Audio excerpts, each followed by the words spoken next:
दोस्तों, कहानी पुरानी है, सदियों से चली आ रही है, जमीन वही है, मगर दर्द नए हैं। यह जमीन जो इतिहास में कई बार बंटी और जुड़ी है, आज भी संघर्ष का केंद्र बनी हुई है। सदियों से यहूदी, ईसाई और मुसलमान सब इस जमीन को अपना घर कहते आए हैं। यहीं इब्राहिम पैदा हुए, यहीं ईसा ने अपनी शिक्षाएं दी और उनके अनुयायियों ने इसे पवित्र माना, और यहीं से पैगंबर मोहम्मद का जिक्र जुड़ा है। इस भूमि का हर कोना किसी न किसी धर्म के लिए महत्वपूर्ण है। लेकिन 19वीं सदी के अंत में कहानी ने एक नया मोड़ लिया। आधुनिकता और राजनीति ने इस क्षेत्र को और जटिल बना दिया। यूरोप में यहूदियों के खिलाफ नफरत बढ़ रही थी।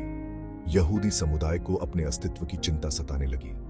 जायोनिज्म नामक एक विचारधारा ने जन्म लिया, जिसका मकसद था दुनिया भर के यहूदियों के लिए एक अलग राष्ट्र का निर्माण। नजर पड़ी फिलिस्तीन पर, जो उस समय तुर्क साम्राज्य का हिस्सा था। यहूदी लोग धीरे धीरे यहां बसने लगे।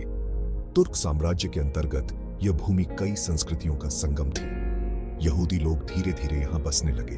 उन्होंने अपने नए घर की नींव रखी, लेकिन फिलिस्तीन में पहले से ही अरब लोग रह रहे थे। उनके लिए यह उनकी पीढ़ियों से चली आ रही जमीन थी। उनके लिए यह उनकी पीढ़ियों से चली आ रही जमीन थी। यह भूमि उनकी पहचान का हिस्सा थी। इस तरह दोनों समुदायों के बीच तनाव पनपने लगा, जो आगे चलकर एक बड़े संघर्ष का रूप लेने वाला था। यह संघर्ष, जो आज भी जारी है, एक जटिल और दर्दनाक इतिहास की गवाही देता है। पहले विश्व युद्ध के बाद तुर्क साम्राज्य का पतन हो गया। इस पतन के बाद मध्य पूर्व में एक नई राजनीतिक व्यवस्था की आवश्यकता महसूस की गई। फिलिस्तीन अब ब्रिटिश शासन के अधीन आ गया।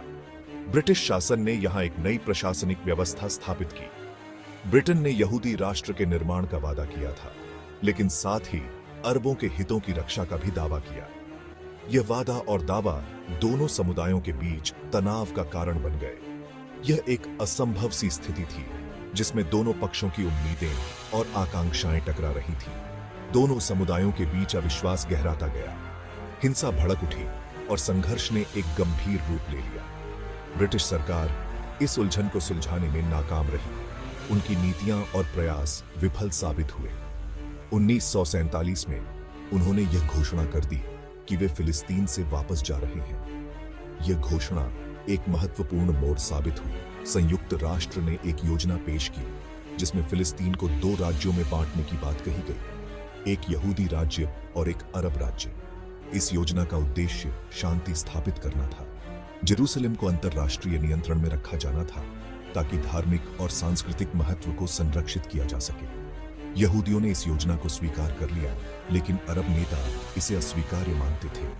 उनके लिए यह योजना उनके अधिकारों का हनन थी। उनका मानना था कि उनके साथ अन्याय हो रहा है। इस भावना ने संघर्ष को और भी जटिल बना दिया। इस तरह एक नए और भयानक अध्याय की शुरुआत हुई। यह अध्याय दशकों तक चलने वाले संघर्ष और पीड़ा का प्रतीक बन गया।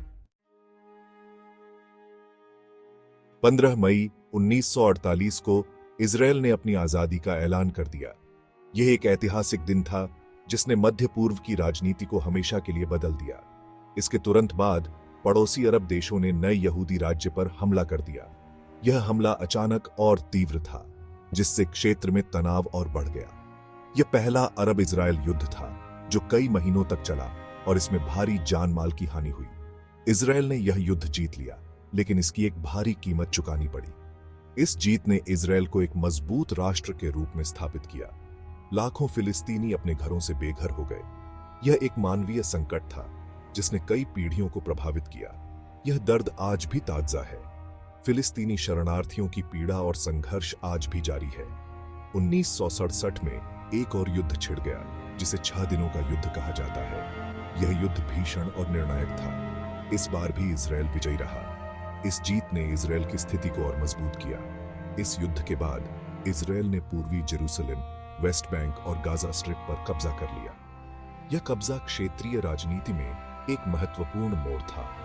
इन कब्जे वाले इलाकों में इजरायली बस्तियां बनने लगी, जो अंतर्राष्ट्रीय कानून के तहत अवैध मानी जाती हैं। इन बस्तियों ने संघर्ष को और जटिल बना दिया। फिलिस्तीनी लोगों के लिए यह एक और त्रासदी थी।